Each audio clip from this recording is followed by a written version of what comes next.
പറയുമ്പോൾ രണ്ട് തരം നടന്മാരാണ് നമുക്കുള്ളത്.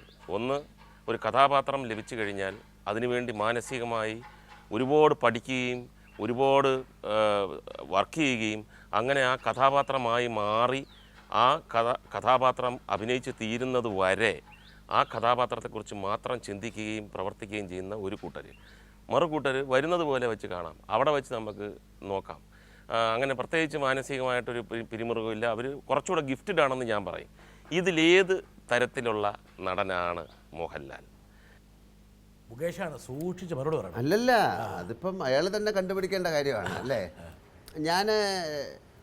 ഞാൻ ഇത് വളരെ ഒരു കെയർഫുൾ കെയർലെസ്നെസ്സോ അങ്ങനെയുള്ളൊരു വാക്കൊന്നും അല്ല ഞാൻ ഉപയോഗിക്കുന്നത്. ഞാൻ ഈ കഥാപാത്രങ്ങളിലെ ഭയങ്കരമായി പഠിക്കുക അങ്ങനെയുള്ള കാര്യങ്ങളൊന്നും ഞാൻ ചെയ്യില്ല. ഞാൻ വളരെ റിലാക്സ്ഡായിട്ട് അഭിനയിക്കുന്ന ഒരാളാണ്. I never scheme things. Vanaprastham എന്ന് പറയുന്ന സിനിമയിലെ ഒരു ഷോട്ടിനെ പറ്റി ഞാൻ പറയാം. ഇത് വളരെ പേഴ്സണലാണ്. ഇപ്പോൾ വേറൊരാൾക്ക് കേൾക്കുമ്പോൾ ഇത് ശരിയാണോ തെറ്റാണോ എന്ന് അറിയില്ല. അദ്ദേഹം റെനാറ്റ ബേട്ട എന്ന് പറയുന്ന ഒരുപക്ഷെ ലോകത്തിലെ 10 ക്യാമറാമാൻമാരെടുത്താൽ അതിലൊരാളാണ് അദ്ദേഹം. ഫ്രഞ്ച് ക്യാമറാമാനാണ്. അദ്ദേഹത്തിൻ്റെ നിക്ക് നെയിം ഇരട്ടപ്പേര് മില്ലിമീറ്റർ എന്നാണ്. അങ്ങനെ അത്രയും സൂക്ഷ്മതയോടുകൂടി ചെയ്യുന്നതാണ്. അപ്പോൾ അതിലൊരു ഷോട്ടുണ്ട്. ഞാൻ എൻ്റെ ഗുരു, അദ്ദേഹം കിടക്കയിലാണ്, എണീക്കാൻ പറ്റാതെ.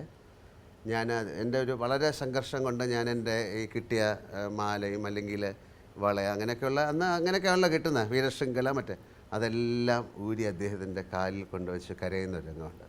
അത് ഏതാണ്ടൊരു 45 സെക്കൻഡ് മുതൽ 50 സെക്കൻഡ് വരെ ഒരു സിംഗിൾ ഷോട്ടാണ്. അപ്പോൾ ഈ പിൽക്കാലത്ത് റെനാറ്റ ബർട്ട പറഞ്ഞു, ഈ ഷോട്ട് എടുക്കുന്നതിന് മുമ്പ് അയാൾ ആലോചിച്ചത് ഈ മോഹൻലാൽ അവിടെ ഞാൻ എന്തോ ആൾക്കാരുമായിട്ട് തമാശ പറഞ്ഞ് ചിരിച്ചൊക്കെ നിൽക്കുകയാണ്. അത് കഴിഞ്ഞ് ഈ ഷോട്ട് എടുത്തു. അത് ഫസ്റ്റ് ടേക്ക് ഓക്കെയാണ്. കാര്യം അതിൽ കൂടുതൽ മുകളിലേക്ക് ഒരാൾക്ക് പറ്റില്ല.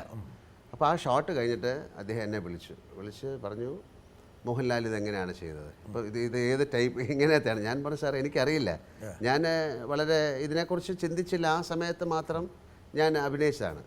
അപ്പോൾ പുള്ളി പറഞ്ഞത്, ഞങ്ങളുടെ നാട്ടിലുള്ള നടീനടന്മാർ, അതിൻ്റെ കുറച്ച് ആൾക്കാരുടെ റെഫറൻസും പറഞ്ഞു.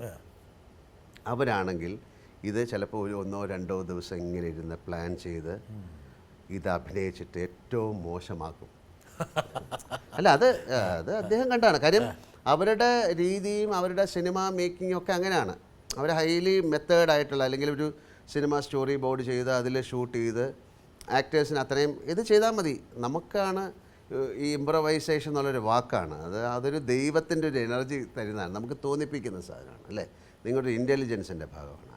അതെങ്ങനെ ചെയ്യുന്നു എന്ന് പറയാൻ പറ്റില്ലെങ്കിലും മുകേഷ് ചോദിച്ച ചോദ്യത്തിന് അദ്ദേഹത്തിന് തന്നെ അറിയാം. I will never plan. ഞാൻ എന്താണ് ചെയ്യാൻ പോകണമെന്ന് എനിക്ക് തന്നെ അറിഞ്ഞൂടാ എന്ന് പറഞ്ഞാൽ ഒരു ബോധം ഉണ്ടാകും അല്ലേ. സിനിമയിൽ ഇവിടെ ഇങ്ങനൊരു മാർക്കുണ്ട്, നിങ്ങൾ ഈ ലൈറ്റ് പിടിക്കണം, നിങ്ങളുടെ ഡയലോഗിന് ശേഷമാണ് എൻ്റെ ഡയലോഗ്, അപ്പോൾ എൻ്റെ ഇമോഷൻ ഇതായിരിക്കണം, അത് കഴിഞ്ഞിട്ട് മറ്റേ ആൾ, അങ്ങനെ ഒരുപാട് കാര്യങ്ങൾ. അപ്പോൾ ഇതെല്ലാം ചെയ്യുന്നത് നമ്മൾ അറിയാതെ സംഭവിക്കുന്നതാണ്. അപ്പോൾ അതൊരു പ്രാക്ടീസാണ് അല്ലേ.